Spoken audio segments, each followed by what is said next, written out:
Hello दोस्तों, नमस्कार। आप सभी का अपने इस प्यारे से परिवार में स्वागत है। तो चलिए, अपने फिजिक्स की जर्नी में हम बहुत अच्छे लेवल के क्वेश्चन कर रहे थे। इसमें आज आपकी नेक्स्ट यूनिट स्टार्ट हो रही है। जैसा कि आप देख पा रहे हैं, यूनिट आपकी कौन सी है? फोर्थ। ऑलरेडी हमने दो दो यूनिट्स अच्छे से कवर कर चुके हैं और बहुत ही बेहतरीन कंसेप्ट के साथ। ठीक है ना? जिसमें से आपकी एक यूनिट थी, हाँ, जिसमें हमने बहुत सारे एग्जाम्पल किए थे, है ना? और हर एक एग्जाम्पल में आपको कुछ एक्स्ट्रा पॉइंट भी बताया जा रहा था। वो पॉइंट आपको बहुत ही महत्वपूर्ण, आगे आने वाले समय में आपके पॉइंट एग्जाम के लिए बहुत ही महत्वपूर्ण होंगे। ठीक है ना? तो आपको नोट्स नहीं बनाना है, किसी भी क्वेश्चन का आपको नोट्स नहीं बनाना है। अपने इस चैनल पे जाएंगे, अगर आप यूट्यूब से क्लासेस देख पा रहे हैं तो डिस्क्रिप्शन में जब आप जाएंगे तो वहाँ पे आपको टेलीग्राम का लिंक शो करेगा। तो वहाँ पे आप वहाँ पे उसको देख पाएंगे। ठीक है? तो वो वहाँ से आप ज्वाइन हो जाइए, तो आपको जितने भी पीडीएफ है ना, तो उसको आप फ्री में देख पाएंगे। तो चलते हैं अपने यूनिट नंबर 4 को आगे लेके, जिसमें आपको क्या देख पा रहे हैं, कौन सी यूनिट है अपनी? देखिए, पदार्थ के गुण, प्रॉपर्टीज ऑफ मैटर। ये तो आपका यूनिट का नेम है। समझ पा रहे हैं ना? ये आपका यूनिट के नेम है। अब इस यूनिट में आपके जितने भी चैप्टर हैं, आपको सीरियल से एक एक चैप्टर को फिनिश करेंगे। पहला आप क्या देख पा रहे हैं? प्रत्यास्थता, इलास्टिसिटी। करेक्ट ना? तो वीडियो को लाइक, शेयर एंड सब्सक्राइब कर दें। इसके बाद चलते हैं अपने इस चैप्टर में, देखते हैं आपके किस टाइप के क्वेश्चन पूछे गए हैं। ठीक है ना? किसी भी क्वेश्चन को आपको नोट डाउन नहीं करना है। अगर आप फिलहाल के लिए, अभी प्रेजेंट टाइम के लिए अगर चाहें तो आप हम साइड में हो जाएंगे, आप स्क्रीनशॉट कर सकते हैं। हालांकि आपको ऐसा करना नहीं है, क्योंकि आपको फ्री में सारी पीडीएफ आपको टेलीग्राम में प्रोवाइड करा दी जाएंगी, तो आप वहां से देख सकते हैं। देखिए, पहला क्वेश्चन आपका इस वाले चैप्टर में 690 से स्टार्ट हो रहा है। ठीक है ना? चलिए, अब देख पा रहे हैं कि इस क्वेश्चन में आपसे क्या पूछ रहा है। चलो पढ़ते हैं, स्टार्ट करते हैं अपनी जर्नी को। कह रहा है कि आकार में बदलाव के कारण शरीर द्वारा प्राप्त ऊर्जा को कहा जाता है। कुछ आपके ऑप्शंस दिए गए हैं, पढ़ते हैं। चलिए, पहला आपका गुरुत्वीय स्थितिज ऊर्जा, नेक्स्ट आपका प्रत्यास्थ स्थितिज ऊर्जा, या आपका यांत्रिक ऊर्जा, या मांसपेशीय ऊर्जा। ठीक है ना? तो आपको क्या लग रहा है? तो इसका हो जाएगा आपका ऑप्शन नंबर बी। समझ पाए ना? चलिए, इसका हो जाएगा आपका ऑप्शन नंबर बी। पिंक से टिक करें। चलिए, बहुत ही प्यारा कलर है। चलते हैं नेक्स्ट। नेक्स्ट आइए, देखिए क्या कह रहा है आपसे। 691 नंबर क्वेश्चन कह रहा है, जब आप एक काइल स्प्रिंग को, हाँ, काइल स्प्रिंग को कंप्रेस करते हैं। हाँ, कह रहा है काइल स्प्रिंग को कंप्रेस करते हैं, तो आप उस पर काम करते हैं। करेक्ट।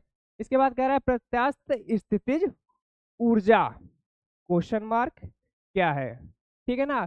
आपके देखिए ऑप्शन दिए गए। इसके बाद हमने आपको कुछ एक्स्ट्रा पॉइंट भी लिखा है, क्योंकि आपको बताने में ज्यादा टाइम ना खराब हो, इसलिए हमने पहले ही नोट डाउन कर दिया। बस आपको चीजों को समझना है और टू द पॉइंट आपको पकड़ना है, क्योंकि हम यहाँ पे प्रीवियस ईयर क्वेश्चन कर रहे हैं। कोई चैप्टर पढ़ तो नहीं रहना। चलिए, कम टाइम में ज्यादा क्वेश्चनों को सॉल्व करना है। क्या हो सकता है? शून्य, या बढ़ती, या अपरिवर्तित, या घटती। तो पहले तो आपको जो नीचे पॉइंट लिखा है भाई, बहुत ही बेहतरीन है। आपको इस पॉइंट से कई सारे पॉइंट और क्लियर हो जाएंगे। तो पढ़ते हैं क्या कह रहा है। कोई भी वस्तु जिसमें प्रत्यास्थ गुण पाया जाता है, कह रहा है कि कोई भी वस्तु, देखिए यहाँ से क्या कह रहा है, बहुत ही धीरे से पढ़ेंगे। कि कह रहा है कोई भी वस्तु जिसमें प्रत्यास्थ गुण पाया जाता है, उसमें उसमें एक प्रकार की स्थितिज ऊर्जा पाई जाती है।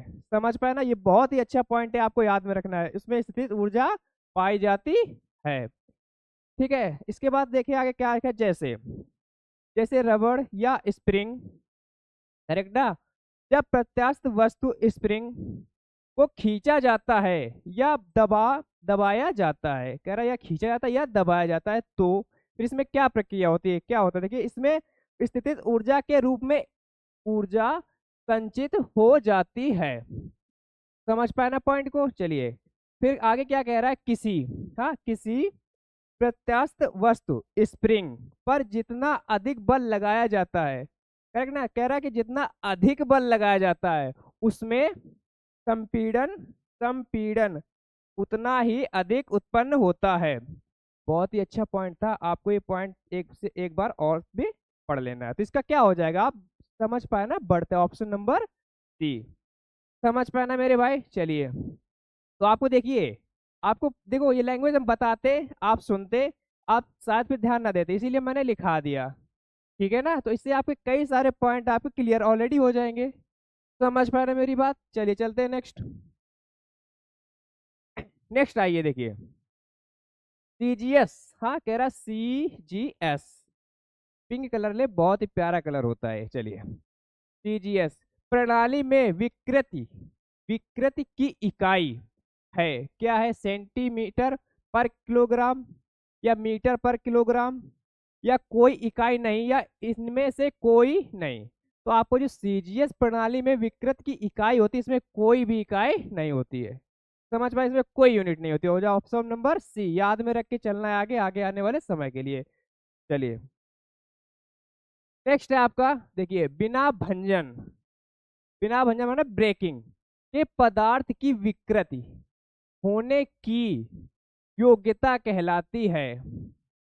क्या कह रहा है, फिर से एक बार रिपीट करिए क्वेश्चन। कह रहा है बिना भंजन मतलब ब्रेकिंग के पदार्थ की विकृति होने की योग्यता कहलाती है, क्या कहलाती है, आपको क्लियर हो जाएगा यहाँ से। देखिए, कुछ ऑप्शन दिए गए हैं, लचीलापन, सरकन, या संगठेपन, या प्रत्यास्थपन। चलिए, आपको जो नीचे पॉइंट लिखाया गया इसको समझते हैं एक बार, ठीक है ना।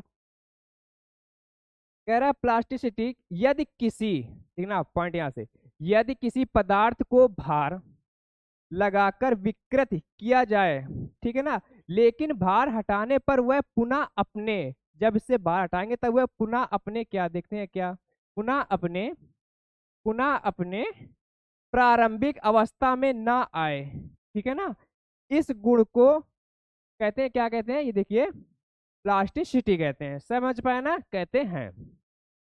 इसके बाद आप देखिए, इसका कुछ एक पॉइंट और लिखाया गया, यदि किसी वस्तु या बॉडी पर, यदि किसी वस्तु या बॉडी पर भार लगाने पर वह विकृति हो जाए, ठीक है ना, विकृति हो जाए, लेकिन जैसे ही भार हटाया जाए वह अपने प्रारंभिक स्थिति या मतलब प्रारंभिक शेप जैसा था वैसा ही हो, फिर से वो हो जाए पुनः, ठीक है ना, पुनः वापस आ जाए। पदार्थ या बॉडी का गुण, यह है गुण। देखो फिर क्या कह रहा है, पदार्थ या बॉडी का यह जो अब जो प्रक्रिया हो रही है, यह गुण क्या कहलाएगा, यह गुण उसका प्रत्यास्थपन कहलाता है। समझ पाए ना। तो चलिए, इसका क्या हो जाएगा, हाँ, ऑप्शन नंबर सी, ठीक है ना। चलिए नेक्स्ट, नेक्स्ट आइए यहाँ पे, अभी हम इरेज कर देना है, अगर स्क्रीनशॉट लेना हो तो अभी फिलहाल के लिए ले सकते हैं। फिलहाल आपको तो टेलीग्राम पे सारा पीडीएफ मिल ही जाएगा फ्री में। चलिए, नेक्स्ट आते हैं, देखिए क्या कह रहा है, पूर्णता, प्रत्यास्थ वस्तुओं का प्रत्यास्थापन, ठीक है ना, गुणांक कितना है, ठीक है, कितना है, तो ये होता है आपका क्या, देखो, इज इक्वल टू जीरो, पूर्ण, देखो यहां से पढ़ते हैं इसको, प्रत्यास्थापन, देखो प्रत्यास्थापन गुणांक e is equal to zero से एक के बीच रहता है, ठीक है ना। इस पॉइंट पे थोड़ा आप हाईलाइट कर लीजिए यहाँ पे, e is equal to zero से एक के बीच रहता है, ठीक है ना। इसके बाद देखिए, e is equal to zero, पूर्णता प्रत्यास्था, क्या लिखा, अप्रत्यास्थ संघटत, हाँ संघटत, ई ग्रेटर देन किससे, देखो, देखो ये जो आप इसकी लैंग्वेज को कैसे पढ़ेंगे, थोड़ा सा इसको समझते हैं। देखो, आपको कहीं कहीं पे लिखा मिल जाता है ऐसे एरो, कहीं पे ऐसे लिख जा मिल जाता है। इसके बाद ये इक्वल का, ये तो आप सभी जानते होंगे, इक्वल होता है मतलब दोनों वैल्यू आपस में बराबर है। इसके बाद कुछ ऐसा, फिर इसके बाद नीचे आपका ये कुछ लाइन लिख जाता है, इसके बाद कुछ ऐसा और ऐसा। तो इसका मतलब समझते क्या होता है भाई, देखिए, समझते इस वाले, जिस, देखो ये जो इस केवल इसी सैंपल पे कंसीडर करिए, इस वाले पे। अब देखना, ये कुछ वी टाइप का शेप बना है ऐसे, ठीक है ना, ये मुंह जिस तरफ खुला होता है वो मतलब ये होता है कि इस वाली वैल्यू से ये वैल्यू आपकी बड़ी है। समझ पाए ना, ये आपकी लेस देन है और ये आपके इससे ग्रेटर देन है। ऐसे ही सिमिलरली ठीक इसी प्रकार इस वाले पे अगर ध्यान देंगे तो ये वैल्यू क्या हो जाएगी, इस वाली वैल्यू से ये ज्यादा होगी। जिस तरफ मुंह खुला उस तरफ ज्यादा। इक्वल का मतलब तो समझते हैं ना कि वैल्यू दोनों बैलेंस हो गई। इसके बाद इस वाले पॉइंट पे देखिए तो मतलब जिस तरफ आपका ये मुंह खुला है, ठीक है ना, वो आपकी इस वाली वैल्यू से ऑलरेडी ज्यादा है, पर कहीं ना कहीं लगभग में वह बराबर भी है। लास्ट वाले पॉइंट में जस्ट इसका अपोजिट। तो आप ये मेरे भाई आप बात समझ पा रहे होंगे। ये बात समझ पाए ना? तो चलिए अब बहुत ही समझदार हैं। चलो तो इसका क्या हो जाएगा, ऑप्शन नंबर सी। आगे आप नीचे देख सकते हैं, उस पॉइंट पे थोड़ा ध्यान देना था। चलिए चलते हैं नेक्स्ट क्वेश्चन पे। चलो, ये जो आपका पॉइंट है इस वैल्यू को याद रखना कि ई इज इक्वल टू 0 से 1 के बीच में रहता है। चलते हैं नेक्स्ट। नेक्स्ट देखिए भाई मेरे, आपने अभी कौन सी इस यूनिट में कौन सा आपने चैप्टर फिनिश किया? बहुत ही छोटा सा प्यारा सा चैप्टर था, ज्यादा क्वेश्चन आपके इसमें आए नहीं थे। कौन सा था? प्रत्यास्थता, इलास्टिसिटी। ज्यादा क्वेश्चन इसे नहीं पूछे गए थे, जितने पूछे गए थे हाँ संभावित क्वेश्चन आपको सारे करा दिए गए हैं। चलते हैं नेक्स्ट। नेक्स्ट आपकी इस यूनिट में नेक्स्ट चैप्टर कौन सा शुरू हो रहा है, देख पा रहे होंगे आप सिनारियो, पृष्ठ तनाव, केशिकत्व, ठीक है ना। चलो चलते हैं नेक्स्ट। अब इस वाले चैप्टर में आपका देखिए क्वेश्चन स्टार्ट हो रहा है 695 नंबर से, ठीक है ना। चलिए क्या कह रहा है, एक ब्लॉटिंग पेपर स्याही कैसे खोलता सोखता है, सॉरी सोखता है। चलो इसमें आपको कुछ पॉइंट दिए गए हैं, इनको पढ़ते हैं क्या। स्याही सूखा कर, या नेक्स्ट ठोसकरण क्रिया ये कहलाती है, या केशिका हाँ कैपिलरी क्रिया कहलाती है, या मेरे भाई आपका वाष्पीकरण कहलाता है। आपको नीचे से क्लियर हो जाएगा सारा, इस वाले पॉइंट पे थोड़ा दे देंगे।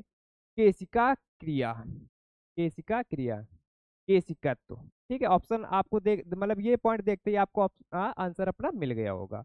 समझते हैं इस पॉइंट में आपका अंदर का रहस्य क्या है, ठीक है ना। पढ़ते हैं ना, देखिए। किसी ठोस पदार्थ के किसी किसी ठोस पदार्थ के संपर्क में रहने वाले द्रव की वह क्रिया, संपर्क में रहने वाले द्रव की वह क्रिया जिसमें द्रव के अणुओं के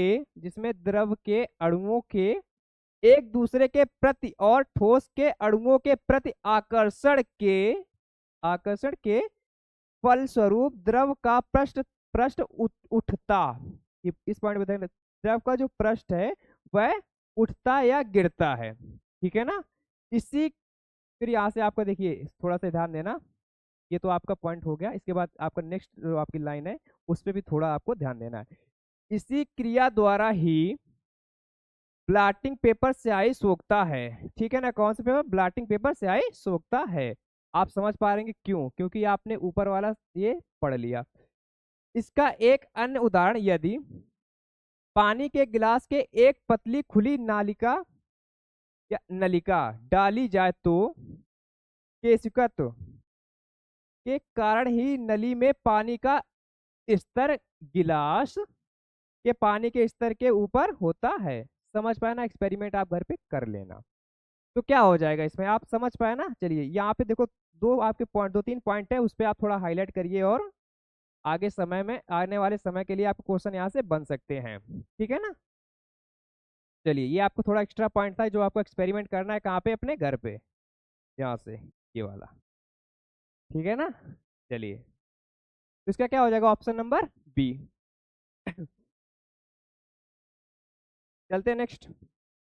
नेक्स्ट आइए, नेक्स्ट आइए आपका कह रहा है मिट्टी का तेल लालटेन बत्ती में देखो कह रहा है मिट्टी के तेल की बात हो रही, आप तो ज्यादा ये मिलता भी नहीं है क्या, मिट्टी के तेल लालटेन बत्ती में इनमें से किस गुण के कारण ऊपर चढ़ता है।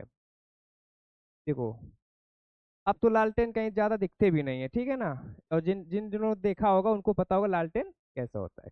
अब चलिए कुछ आपको ऑप्शन दिए, ऑप्शंस पढ़ने से पहले आपका नीचे आपका यहाँ से पॉइंट क्लियर हो जाएगा।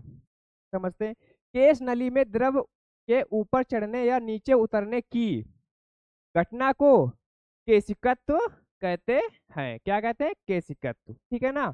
चलिए केश नली एक बहुत ही कम एवं एक समान त्रिज्या वाली एक खोखली नली होती है। ठीक है ना, खोखली होगी तभी तो आपका वहां से ऑयल जो होगा ऊपर चढ़ेगा। ठीक है, आप देखिए समझते हैं इसके बाद।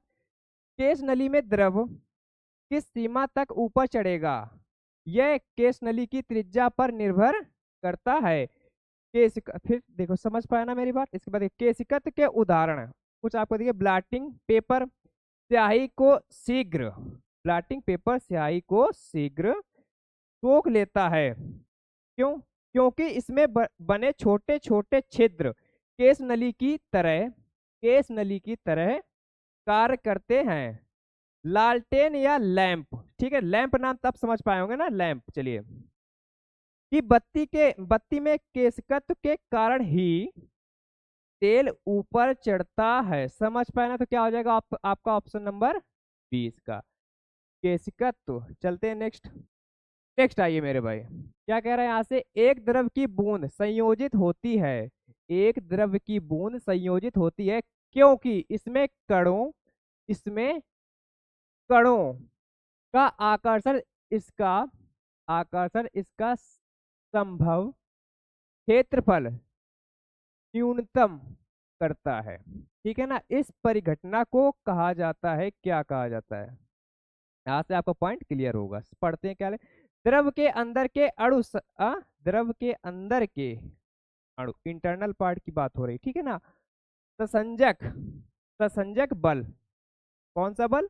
ससंजक बल के कारण अपने पड़ोसी अणुओं के द्वारा आकर्षित होते हैं। ठीक है ना, जो उसके पड़ोसी एडजेसेंट जो हैं इनके अणु एटम्स, उनके द्वारा। ठीक है ना। चलिए इसके बाद क्या आ गया, द्रव का ऊपरी पृष्ठ स्वतंत्र होता है। द्रव का जो ऊपरी पृष्ठ होता है वो क्या होता है, एकदम स्वतंत्र होता है, कोई चिंता नहीं होती इसको, जिसे स्वतंत्र पृष्ठ कहा जाता है। इसको क्या, इसको भाई देखिए यहाँ से, इसको स्वतंत्र पृष्ठ भी कहा जाता है। क्या कहा, इसे स्वतंत्र पृष्ठ भी कहा जाता है। इस पॉइंट पे थोड़ा सा आप देख पाएंगे, फिर से नजर देखिए।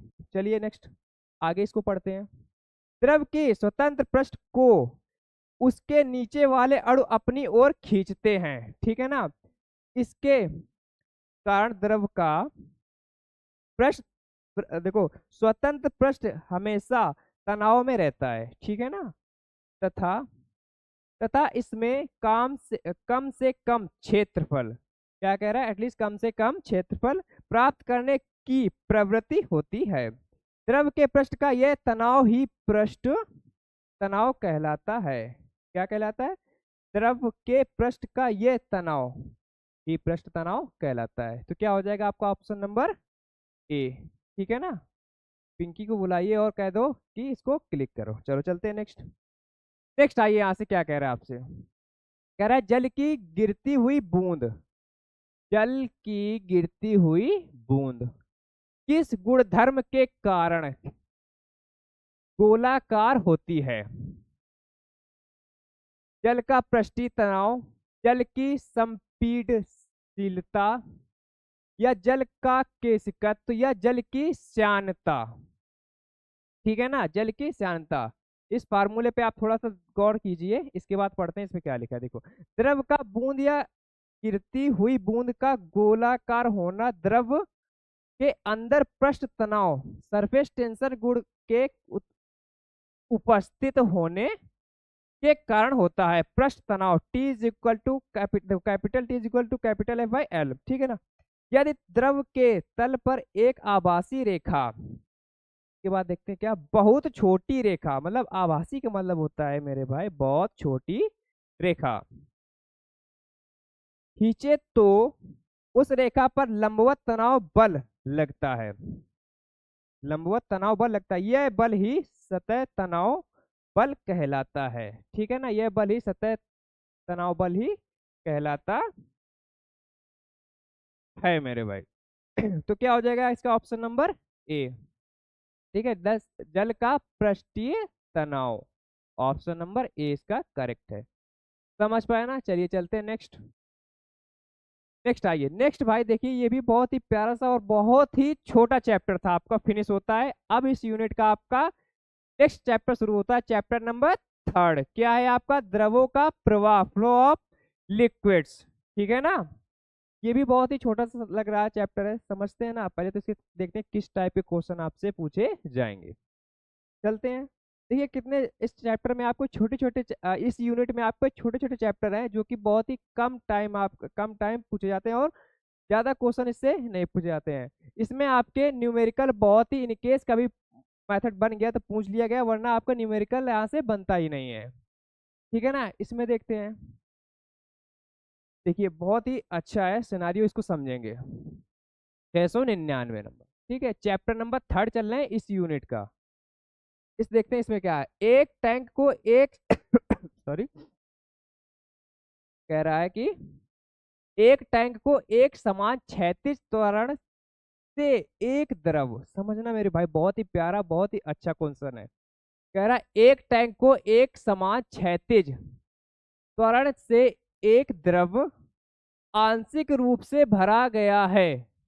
ठीक है ना, इसके बाद निम्नलिखित में से एक टैंक में द्रव की सतह के लिए कौन सा कथन सत्य है। अब देखिए जो आपका टैंक भरा गया है आंशिक रूप से, वह आपको यहाँ पे फिगर बना के हम दिखा रहे हैं। ठीक है ना, अब देखिए, अब आपका टैंक भरा हुआ है और टैंक आपका ये क्या चल रहा है। ठीक है ना, उसके बाद देखो गति की जो आपकी दिशा है वह आपकी इधर है। ठीक है ना, इसमें इसमें इसको स्मॉल ए से डिनोट कर दिया गया। अब समझते हैं इसको, समझ पा रहे हैं ना। चलिए अब आपका नीचे से पॉइंट यहाँ से क्लियर होगा। अतः द्रव की सतह गति की दिशा में गिरती है। क्या कह रहा है, थोड़ा मार करते हैं यहाँ पे। कह रहा है कि देखिए यहाँ से मेरे भाई पढ़ते हैं इसको। देखो, अतः द्रव की सतह गति की दिशा में गिरती है और टैंक के पीछे की ओर से उठती है। ऐसा, ठीक है, ऐसा द्रव में कार्यरत छदम बल, ठीक है ना, के कारण होता है। ठीक है ना, चलिए तो देखो ये आपको देखो ऑप्शन दिए गए हैं, समझते हैं कौन सा होगा, इससे आप रिलेट कर पाएंगे इसको। द्रव की सतह गति की दिशा में गिरती है और टैंक के पीछे की ओर उठती है। जैसा कि आप देखो यहाँ से सिनेरियो इसका फिगर देख पा रहे हैं, जब ब्रेक लगाएंगे तब ये गिरेगी और पीछे से ऐसे फ्लो उठेगा ऊपर को। ठीक है ना, तो ऑप्शन नंबर ए ही आपका करेक्ट हो जाएगा। नीचे भी पढ़ लेते हैं क्या है। नेक्स्ट बी नंबर देख रहे हैं, द्रव की सतह केवल टैंक के केंद्र पर गिरता है। नहीं, द्रव की सतह क्षैतिज पर नियत है, ये भी आपका रॉन्ग हो जाएगा। द्रव की सतह गति की दिशा में उठती है और टैंक के पीछे की ओर गिरती है। ये आपका तो इसका जस्ट अपोजिट ब्लेंडर हो जाएगा, ये आपका रॉन्ग हो जाएगा। समझ पाए ना, तो इसका हो जाएगा ऑप्शन नंबर आपका ए। ठीक है ना, ऑप्शन नंबर ए। चलिए को मार्क कीजिए पिंक से, ऑप्शन नंबर ए। चलते हैं नेक्स्ट। नेक्स्ट आइए आपका देखिए 700 नंबर 700। ठीक है ना, चलो कह रहा है कि एक आदर्श तरल पदार्थ क्या है, बहुत श्यानपूर्ण है, या न्यूटन के श्यान नियम के अनुसार होता है, या वड्डेयूट प्रवाह में माना जाता है। क्या कह रहा है कि घर्षण रहित और असंपीड्य होता है। घर्षण रहित या असंपीड्य होता है, तो इसका हो जाएगा आपका ऑप्शन नंबर डी। ये जो होता है आपका घर्षण रहित और असंपीड्य होता है।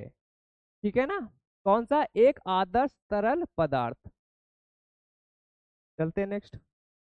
नेक्स्ट आइए देखिए यहाँ से, कह रहा है यदि एक बांध में जल की गहराई, जो कि इसने कहा है कि स्मॉल एच से डिनोट करेगा। ठीक है, चलो यदि एक बांध की देखो यदि एक बांध में जल की जो गहराई है क्या है, स्मॉल एच, तथा ए कैपिटल ए क्या है, देखते समझते हैं ना, जल का अनुप्रस्थ क्षेत्रफल तथा टी जो है वह क्या है, टी जो है बांध की मोटाई है।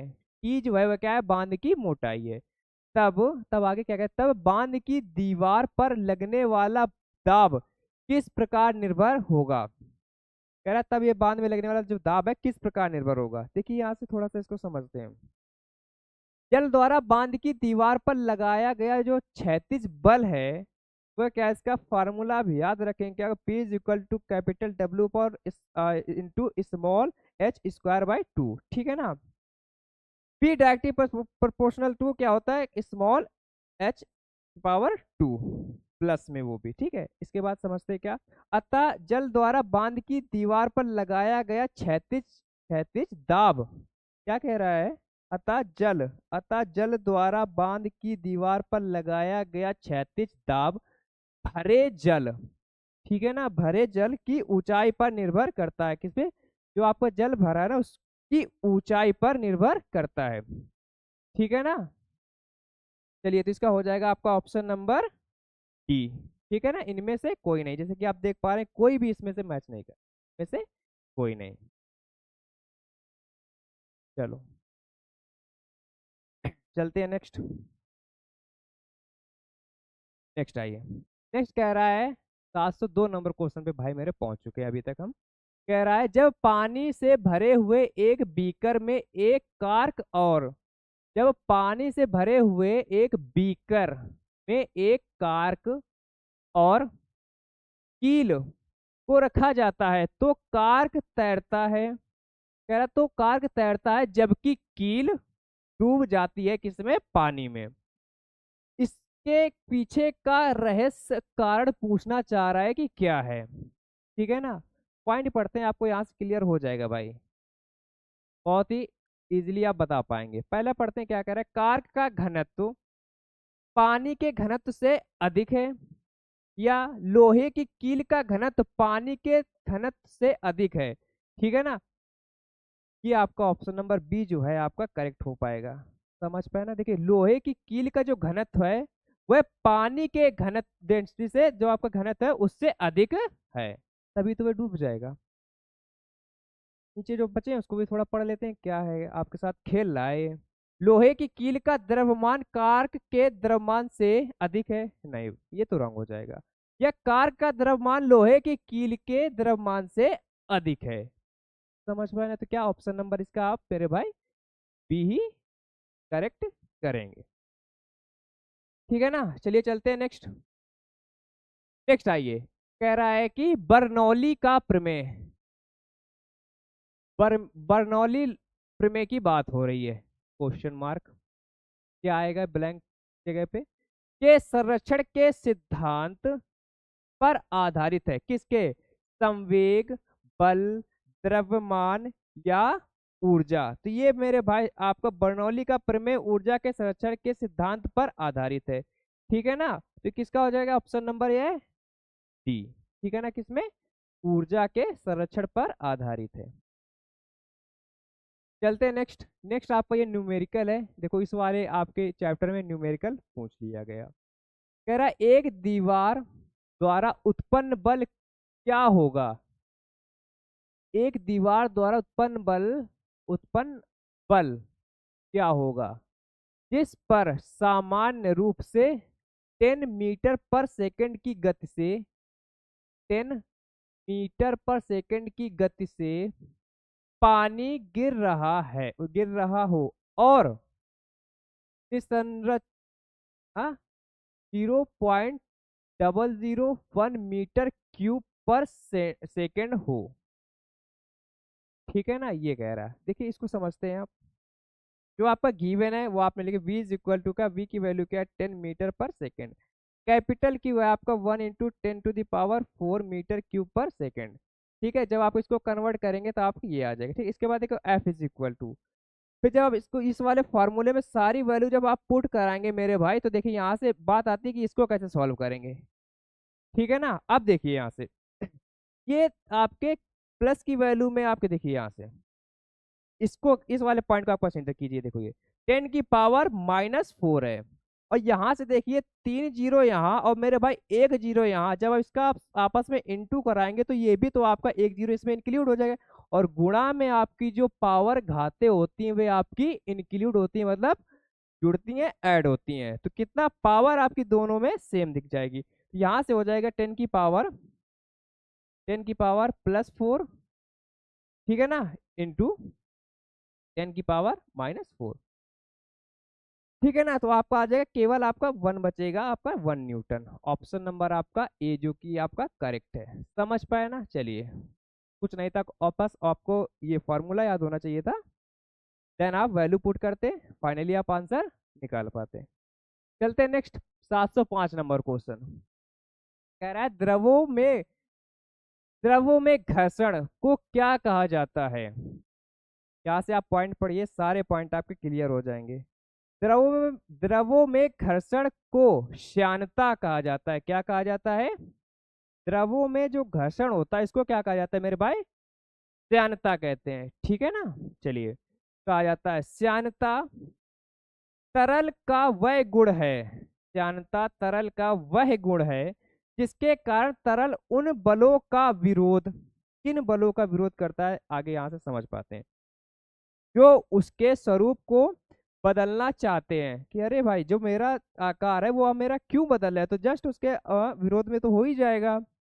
ठीक है ना। श्यानता को किसी द्रव अथवा गैस के आंतरिक घर्षण के रूप में देखा जा सकता है। ठीक है ना। तो ऑप्शन तो आपको इस वाले क्वेश्चन का आपका करेक्ट जो आपका मीन है वो आपको पता चलेगा, क्या हो जाएगा? श्यानता। चलते हैं नेक्स्ट। देखिए कितना प्यारा और छोटा सा चैप्टर था ना। चलिए, इस यूनिट का स्टार्ट होता है चैप्टर नंबर 4, उत्प्लावकता और आर्किमिडीज का सिद्धांत, बायोन्सी एंड आर्किमिडीज प्रिंसिपल। ठीक है ना। क्या है? Buoyancy and Archimedes principal. ये भी देखते हैं, बहुत ही प्यारा चैप्टर है, देखते हैं इसमें आपको कितने क्वेश्चन पूछे गए हैं। चलते हैं, चलो आइए। इस वाले चैप्टर शुरू हो रहा है आपका 706 नंबर से। ठीक है ना। कोई भी क्वेश्चन आपको नोट डाउन नहीं करना है, स्क्रीनशॉट अगर चाहें, आपको अगर लग रहा है कि नीड हो तो आप ले सकते हैं, वरना सारा पीडीएफ आपको टेलीग्राम पे मिल जाएगा।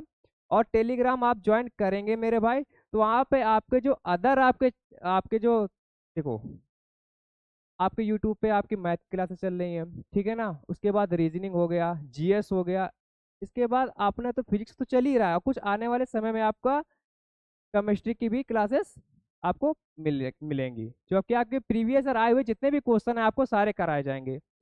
ठीक है ना।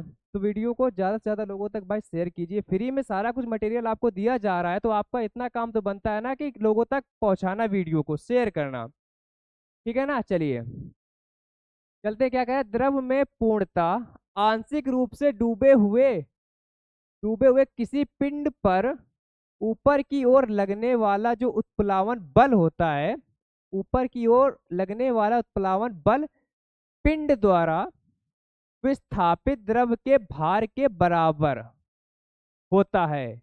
यह कथन क्या कहलाएगा? यह कथन से संबंधित है। किस कथन से संबंधित है? आप यहाँ से पॉइंट पढ़िए, आपको सारा कुछ क्लियर हो जाएगा। आर्किमिडीज का सिद्धांत क्या कहता है? आर्किमिडीज का सिद्धांत समझते हैं, इनके बारे में इन्होंने क्या किया। चलिए यहाँ से स्टार्ट करते पढ़ना। इसके अनुसार, ठीक है ना, इनके अनुसार कोई वस्तु जो द्रव में पूर्णता या आंशिक रूप से डूबी हुई है। ठीक है ना। इस वाले पॉइंट पे थोड़ा आप ध्यान रखेंगे। इनके अनुसार पूर्णता, देखो, वस्तु जो द्रव में पूर्णता या मेरे भाई आंशिक रूप से डूबी हुई है, इसके ऊपर द्रव द्वारा ऊपर की ओर लगने वाला उत्प्लावन बल वस्तु द्वारा हटाए गए द्रव के भार के बराबर होता है। इस बल को उत्क्षेप बल भी कहते हैं। इस पॉइंट पे और ध्यान रखेंगे, इस बल को एक नाम से और जानते हैं, वह आपका क्या है? उत्क्षेप बल। ठीक है, कहते हैं। इसी बल के कारण किसी द्रव में आंशिक रूप से डूबा हुआ पिंड अपने वास्तविक वजन से कम वजन का प्रतीत होता है। इस पॉइंट पे थोड़ा सा और रखें कि अपने वास्तविक वजन से कम वजन का प्रतीत होता है, अर्थात हल्का प्रतीत होता है। इसके आर्किमिडीज के सिद्धांत। ठीक है ना। चलिए, ऑप्शन नंबर इसका हो जाएगा ए। समझ पाए ना? Option number A.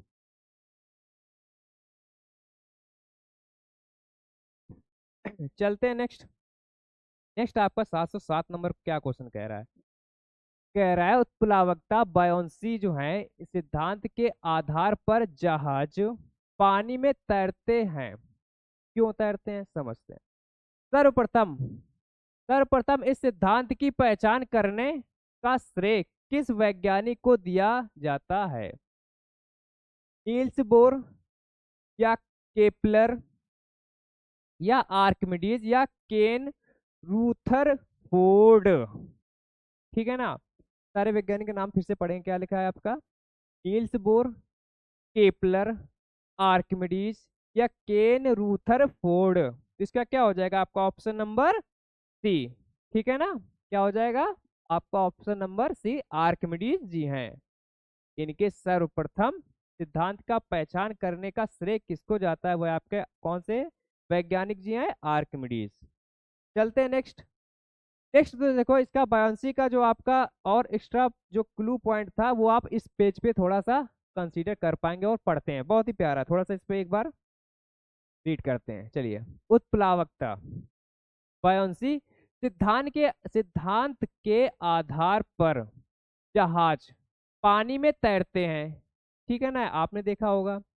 चलो, सर्वप्रथम इस सिद्धांत की पहचान करने का श्रेय किसको जाता है, जैसे कि आप पीछे टिक कर पाए हैं और करेक्ट किया है, क्या आर्किमिडीज जी को कहा जाता है। इनके अनुसार जब कोई वस्तु किसी द्रव में पूरी अथवा आंशिक रूप से डूबई हाँ क्या डुबाई जाती है तो उसके भार में आभासी क्या कह रहे हैं, आभासी कमी होती है। भार में यह आभासी कमी वस्तु द्वारा हटाए गए द्रव के भार के बराबर होती है। ठीक है ना। इसके बाद जो आपके जो अदर वैज्ञानिक के जो आपके देखिए नाम लिखे थे उनका क्या क्या काम हुआ था, मतलब इन्होंने क्या किया, इनको इनकी क्या क्या हाइपोथेसिस है वो भी समझते हैं। नील्स बोर हो गए, जैसे केपलर हो गए, केन रूथरफोर्ड हो गए, इनको थोड़ा सा समझते हैं। ठीक है ना। भविष्य में आपका अगर इनसे क्वेश्चन बन गया तो वो भी तो आप क्लिक कर पाए। देखो नील्स बोर इनका क्या है, क्वांटम समझते हैं इनका क्या है।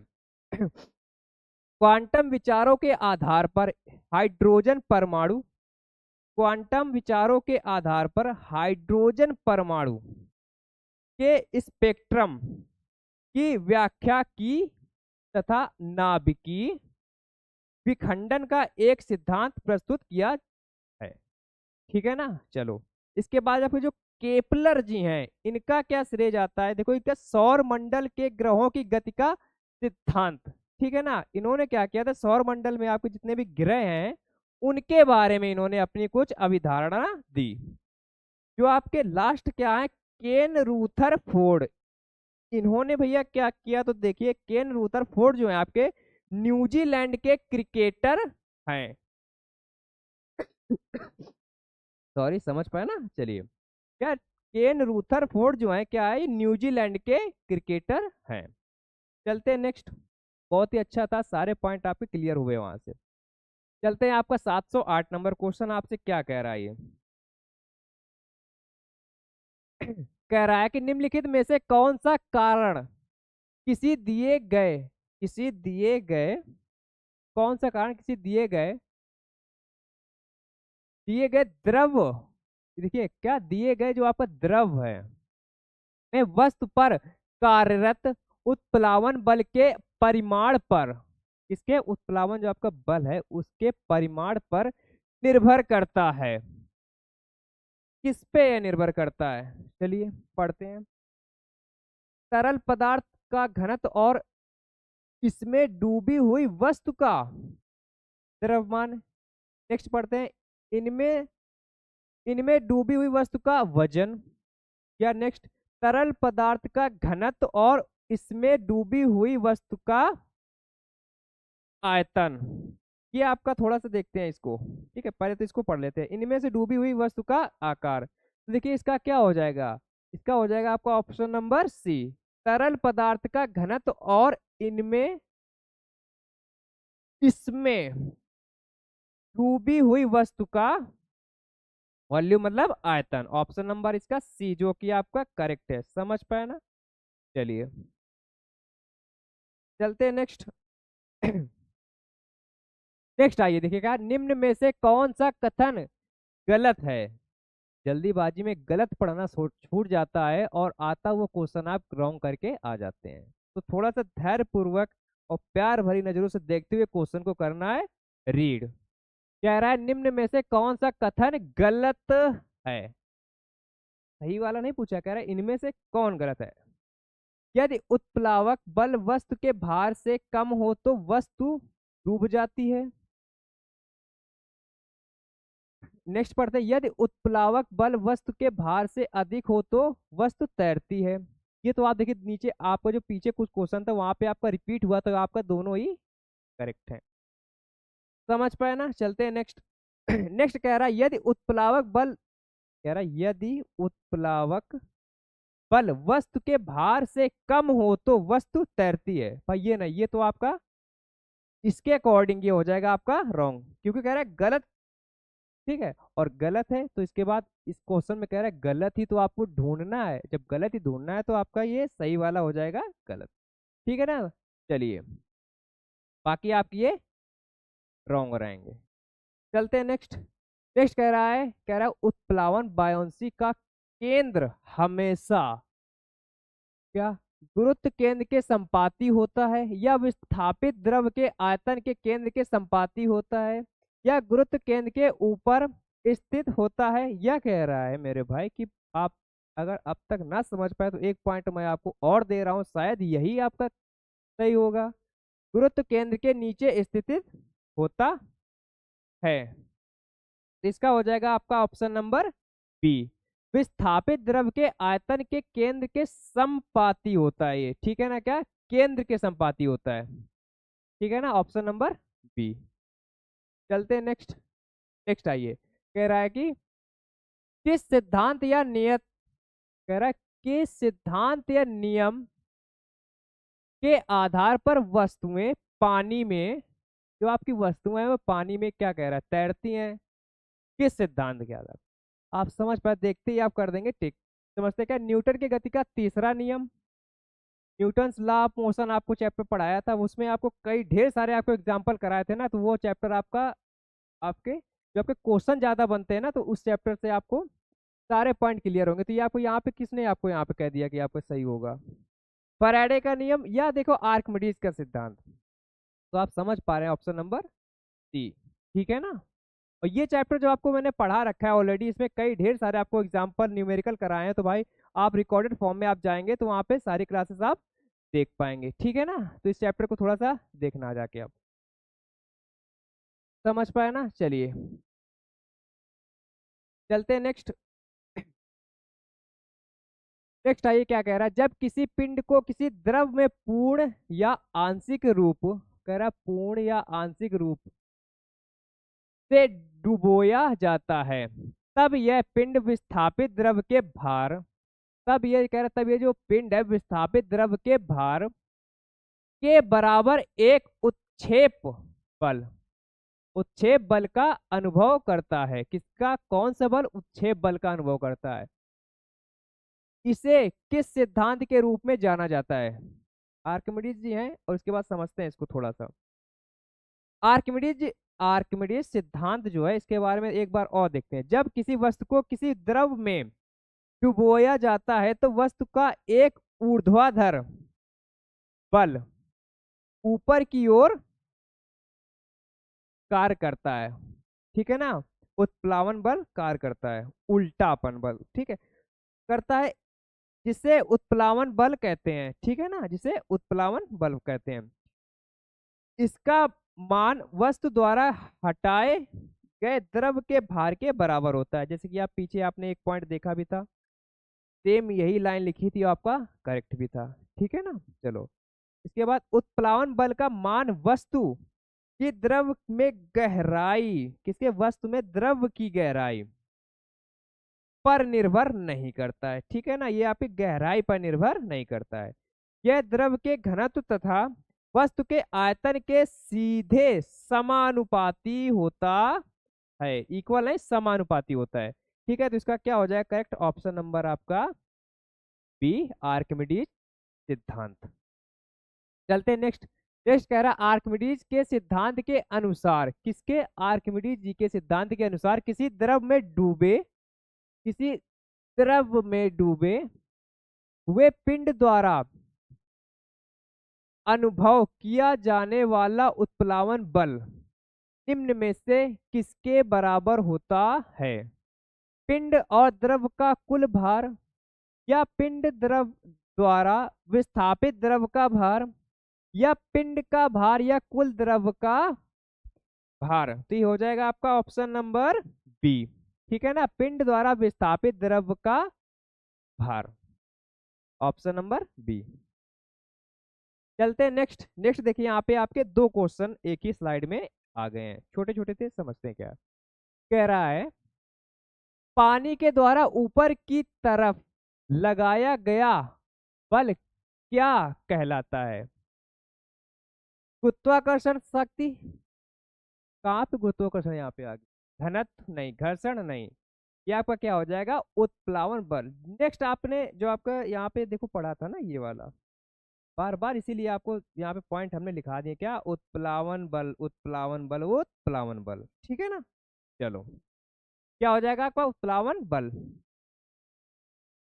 ऑप्शन नंबर सी। नेक्स्ट वाला क्वेश्चन पढ़ते हैं क्या कह रहा है। जहाजों की गति में वृद्धि पर आधारित है, क्या आधारित है? आर्किमिडीज का सिद्धांत, फैराडे नियम, Fleming right hand rule. Fleming के मतलब कह रहा है बाएं हाथ का नियम, तो ये आपको यहाँ से किसने आपको कह दिया कि इसमें घुसा दो, न्यूटन की गति का दूसरा नियम। भाई कुछ नहीं होगा इसमें से, ऑप्शन नंबर आपका ए ही सही होगा, आर्किमिडीज का सिद्धांत। चलते हैं नेक्स्ट। 716 नंबर क्वेश्चन पर अभी तक हम पहुंच चुके हैं। कह रहा है मेरे भाई, ऊपरी प्रणोद और भार, ऊपरी प्रणोद और भार के बाद थोड़ा सा आपको ब्लैंक दे दिया है। कह रहा है में प्रयुक्त होते हैं, क्या प्रयुक्त होते हैं? नीचे की दिशा, या विपरीत दिशा, या समान दिशा, या ऊपर की दिशा। साथ ही साथ इस वाले क्वेश्चन को भी पढ़ते हैं और देखते हैं कि इसमें क्या कह रहा है। किसी वस्तु को तरल पदार्थ पर रखे जाने से उत्पन्न, कह रहा है किसी वस्तु को तरल पदार्थ, कौन सा पदार्थ, वस्तु को तरल पदार्थ पर रखे जाने से उत्पन्न ऊर्ध्वगामी दबाव, कौन सा बल, दबाव, ऊर्ध्वगामी दबाव को क्या कहा जाता है? कुछ आपके ऑप्शंस दिए गए, पढ़ते हैं। बाइंटन फोर्स, ठीक है, या आप भाई अप्लाइड फोर्स, या फ्रिक्शनल फोर्स, या ग्रेविटेशनल फोर्स।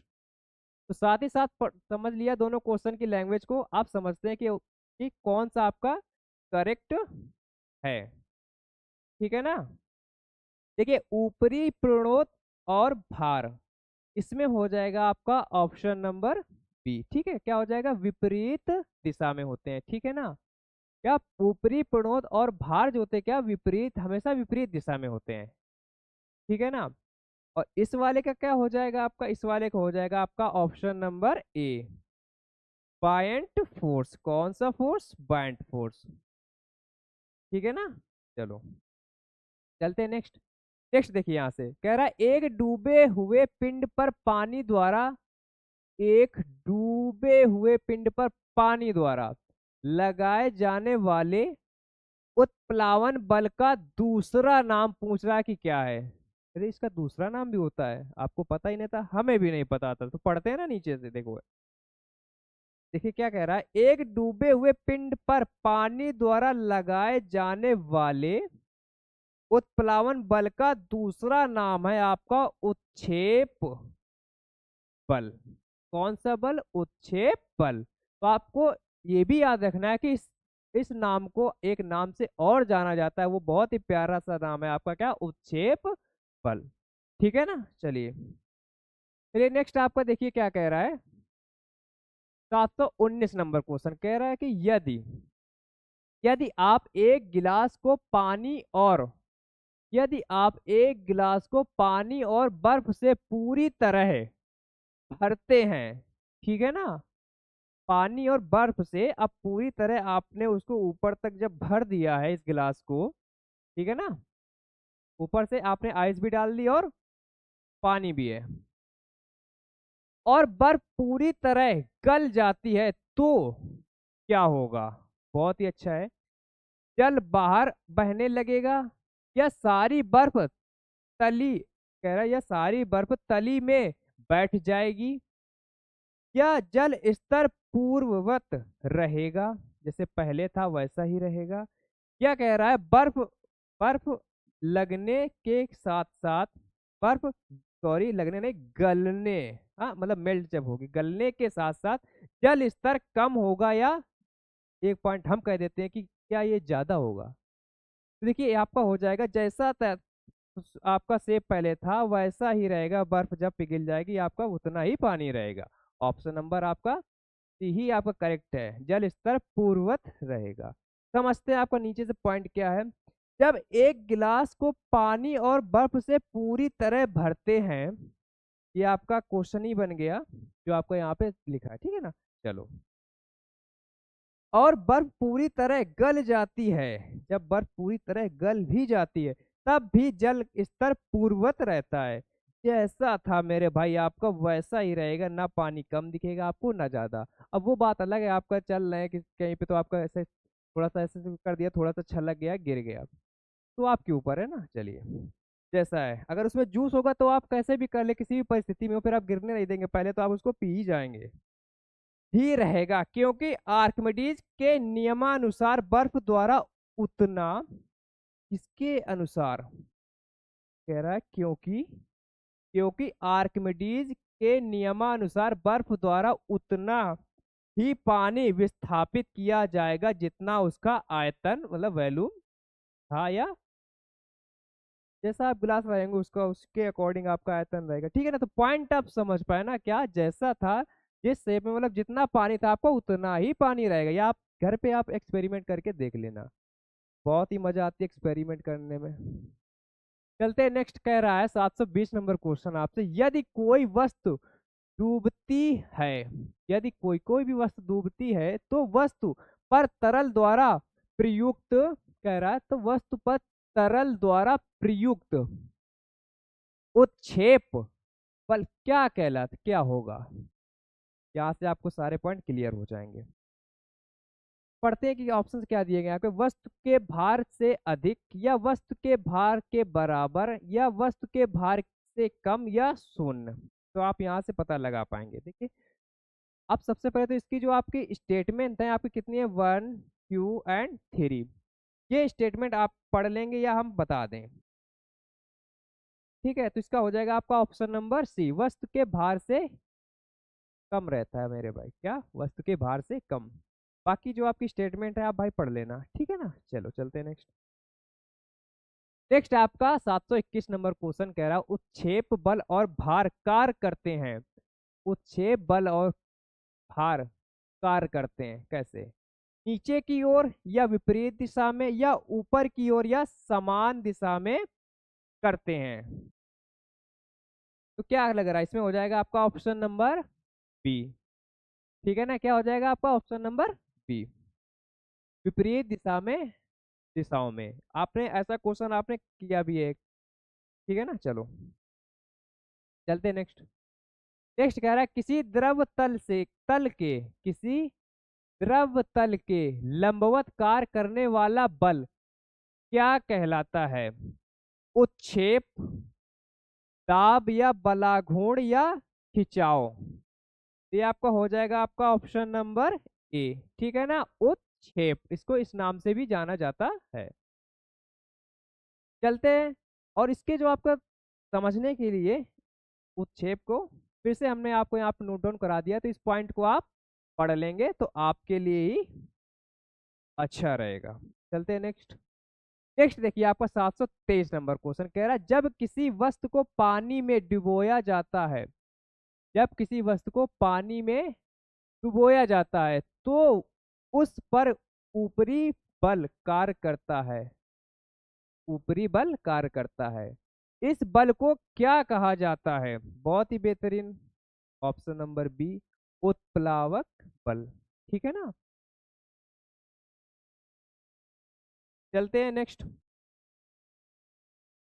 नेक्स्ट आपका निम्नलिखित में से कौन सा आर्किमिडीज के सिद्धांत पर आधारित है? किसके? भैया कह रहा आर्किमिडीज जी के सिद्धांत पर कौन सी स्टेटमेंट आपकी सत्य है? लैक्टोमीटर या हवाई जहाज के पंखों विंग्स की डिजाइनिंग या जहाजों और पनडुब्बियों की डिजाइनिंग या हाइड्रोमीटर? यहाँ से आप इसको देख सकते हैं और सारे पॉइंट आपके क्लियर हो जाएंगे। ठीक है ना?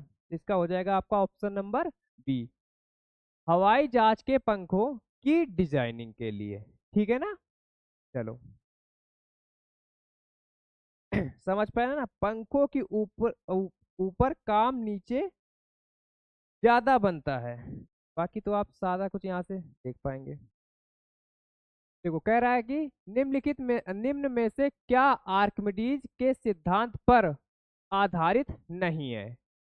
हाइड्रोमीटर, पनडुब्बी, लैक्टोमीटर या ओडोमीटर? साथ ही साथ इस क्वेश्चन को भी पढ़िए। कह रहा यदि कोई वस्तु तैरती है तो वस्तु पर जब नहीं, सॉरी, क्या कह रहा है, जब जल द्वारा लगाया जाने वाला उत्क्षेप बल क्या कहलाता है? तो 725 नंबर क्वेश्चन और 726 नंबर क्वेश्चन, दोनों के आंसर बताइए क्या हो जाएगा। देखिए इसका कौन सा हो जाएगा आपको सिद्धांत पर आधारित नहीं, वो आपका ओडोमीटर है। ठीक है ना? इसके बाद यदि कोई वस्तु तैरती है तो वस्तु पर जल द्वारा लगाया जाने वाला उत्क्षेप बल क्या कहलाता है? आपका वस्तु के भार के बराबर, ऑप्शन नंबर सी। ठीक है ना? चलते हैं नेक्स्ट। नेक्स्ट आइए भाई, क्या कह रहा है? जब एक, अच्छे से पढ़ेंगे, कह रहा है कि जब एक पिंड को किसी तरल में पूरी तरह से या आंशिक रूप से डुबोया जाता है, आंशिक रूप से डुबोया जाता है, तब उस पर ऊर्ध्व दिशा में, कौन सी दिशा में? ऊर्ध्व दिशा में एक बल प्रयुक्त होता है जो उस पिंड द्वारा विस्थापित किए गए विस्थापित किए गए तरल के भार के बराबर होता है। कह रहा भार के बराबर होता है। यह किस नियम द्वारा स्पष्ट है? आर्किमिडीज का सिद्धांत, लेंज का नियम या पाउली का अपवर्जन नियम या डी नंबर फैराडे का नियम? तो आप समझ पा रहे होंगे, इसका हो जाएगा आपका ऑप्शन नंबर ए। ठीक है ना?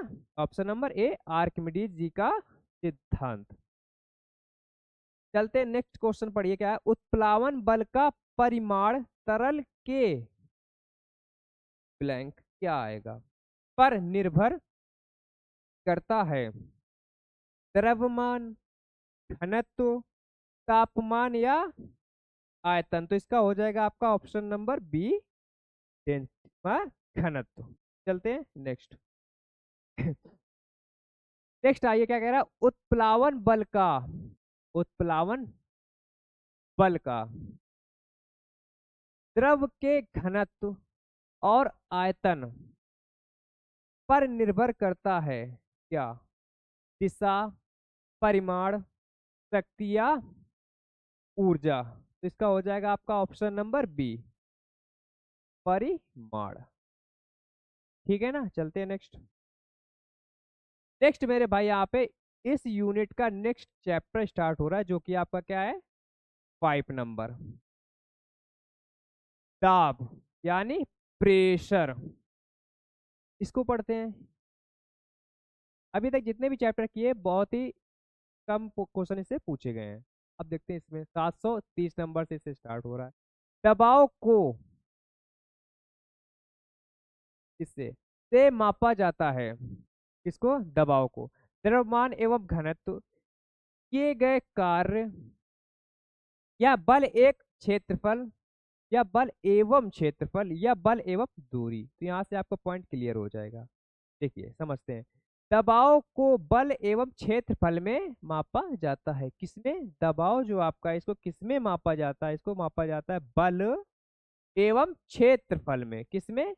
बल एवं क्षेत्रफल में। आपको ऑप्शन नंबर सी करेक्ट हो जाएगा। इसके बाद पढ़ते हैं, जो यहाँ से इसका फॉर्मूला सूत्र बनेगा वो आपको याद रखना है, दाब इज इक्वल टू बल बाई क्षेत्रफल, जहाँ आपका दाब का मात्रक पास्कल न्यूटन पर मीटर की पावर प्लस की, ठीक है, प्लस की होगी यहाँ पे, न्यूटन पर मीटर स्क्वायर होता है, ठीक है ना।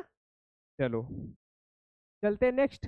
नेक्स्ट कह रहा है आपकी, यहाँ पे देखिए दो है आपके, कह रहा है किसी लगाए गए बल के लिए, किसी लगाए गए बल के लिए यदि क्षेत्रफल कम है तो दाब होगा। जब क्षेत्रफल कम है तो कह रहे दाब क्या होगा, ठीक है ना। बदलता या कम या अधिक या स्थिर, तो ये आपका अधिक हो जाएगा, ठीक है ना। तब आपको देखो कह रहा है कि किसी लगाए गए बल के लिए यदि क्षेत्रफल कम है तो दाब जो होगा वह आपका अधिक होगा, ठीक। चलो चलते हैं नेक्स्ट पढ़ते हैं। निम्नलिखित, अच्छे से समझना इसको, कह रहा है निम्नलिखित में से दाब का विमा सूत्र क्या है, किसका कह रहा है कि बताइए दाब का विमी सूत्र क्या है, किसका, दाब का विमी सूत्र क्या है। तो इसका विमी सूत्र क्या होता है, एम एल की पावर -1 टी की पावर -2, ठीक है ना। ये आप थोड़ा याद रखेंगे डायरेक्ट, ठीक है ना। चलो चलते हैं नेक्स्ट।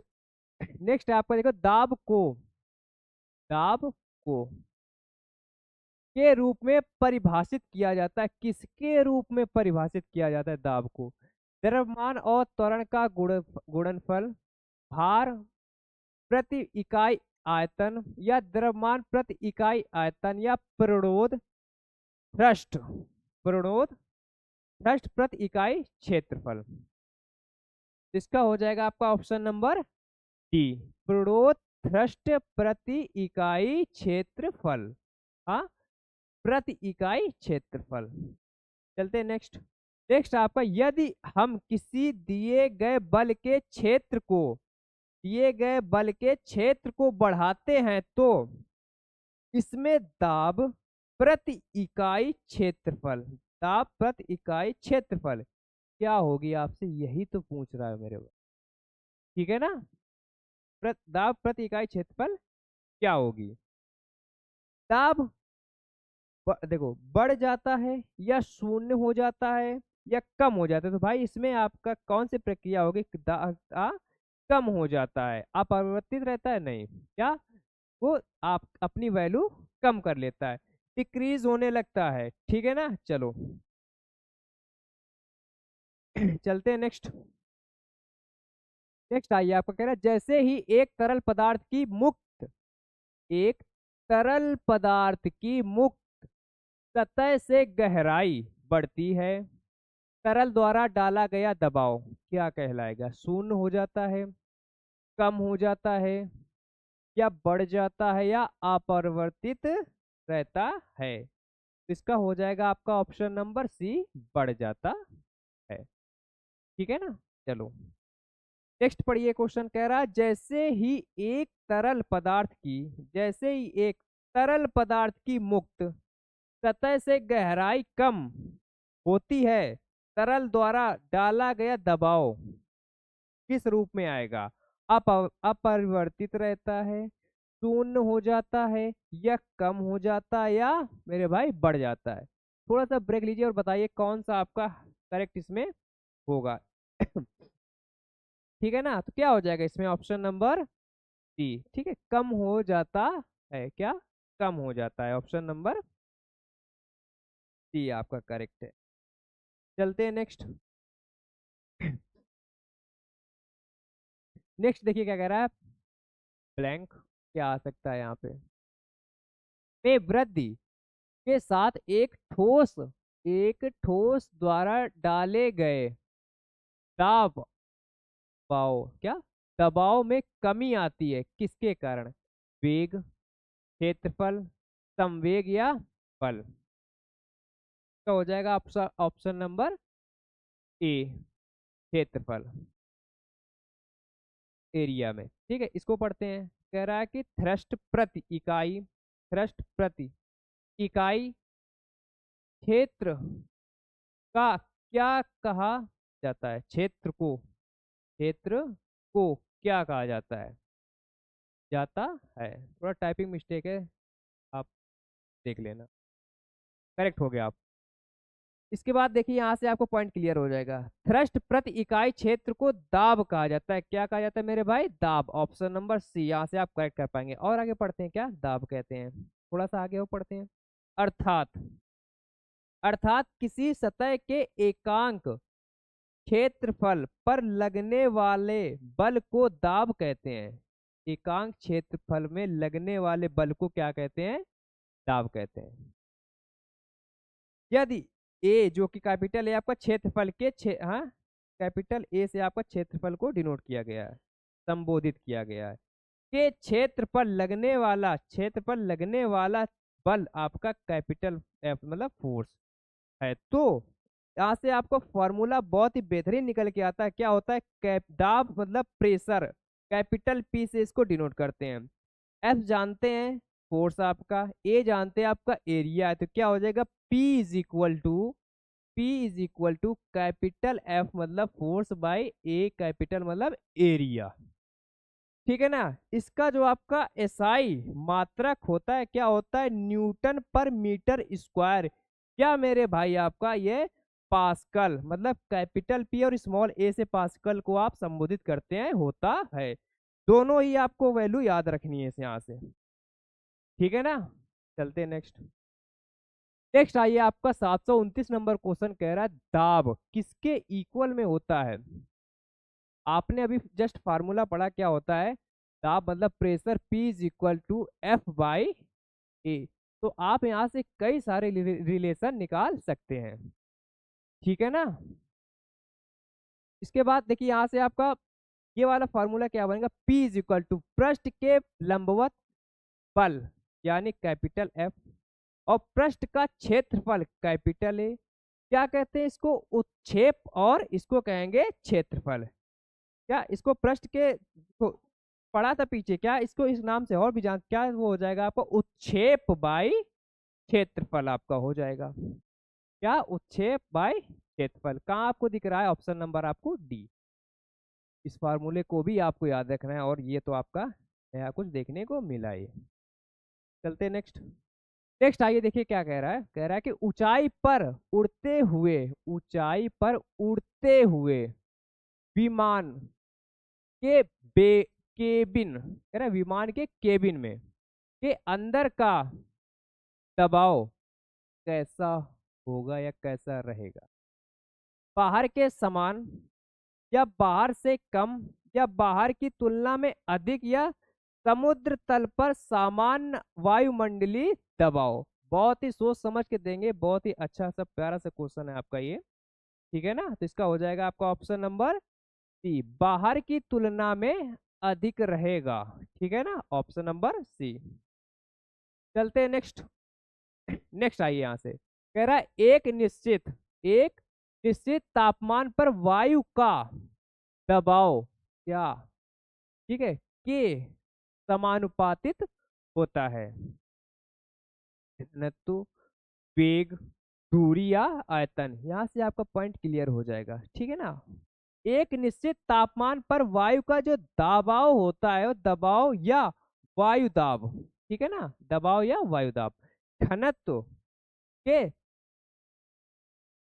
आनुपातिक होता है। क्या? घनत्व के आनुपातिक होता है। और पढ़ते हैं। ध्यात्व, हाँ ध्यात्व है क्या कि वायु दाब ऊंचाई बढ़ने के साथ साथ कम होता है, कम होता जाता है, जबकि तापमान बढ़ने के साथ साथ घट जाता है। वायु दाब को बैरोमीटर, ठीक है, यहाँ से आप ये भी देखिए, क्या वायु दाब को, क्या वायु दाब को, यहाँ से देखिए, वायु दाब को बैरोमीटर द्वारा मापा जाता है। किससे? एक क्वेश्चन आपका यहाँ से भी तो बन सकता है कि वायु दाब को किससे मापा जाता है, तो हो जाएगा आपका वायु दाब को बैरोमीटर से मापा जाता है। किससे? बैरोमीटर से। ठीक है ना? तो आपको ऑप्शन से आप क्लियर कर पाएंगे कि इसके अकॉर्डिंग आपका कौन सा सही है, आपका घनत्व। चलते हैं नेक्स्ट।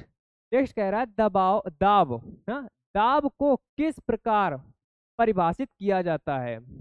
दाब को, किसकी चर्चा हो रही? दाब को किस प्रकार परिभाषित किया जाता है? तो आप देखिए, यहां से आप देख सकते हैं, किसी सतह, किसी सतह के एकांक क्षेत्रफल पर लगने वाले बल को दाब कहते हैं। क्या कहते हैं? एकांक समय में लगने वाले बल को, उस प्रक्रिया को क्या कहेंगे? दाब कहते हैं। ठीक है ना? जहां से आपने फॉर्मूला पढ़ा था बहुत ही बेहतरीन, दाब मतलब pressure is equal to force by area. ठीक है ना? P is equal to F by ए।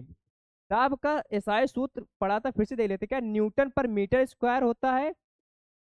इसे पास्कल भी कहा जाता है। ठीक है, दाब एक अदिश राशि है। बहुत ही बढ़िया, देखिए तीनों पॉइंट आपके यहाँ से क्लियर हो रहे हैं, उसके साथ साथ आपका ऑप्शन तो भी क्लियर होगा ही होगा।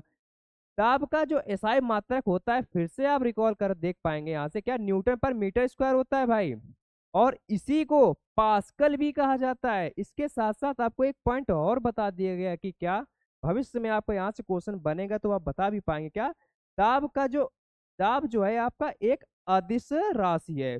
और सदिश अदिश राशियां आपको ऑलरेडी हम पीछे पढ़ा चुके हैं, सारा कुछ आपको उसमें, उसमें बेस्ड आपको क्वेश्चन भी करा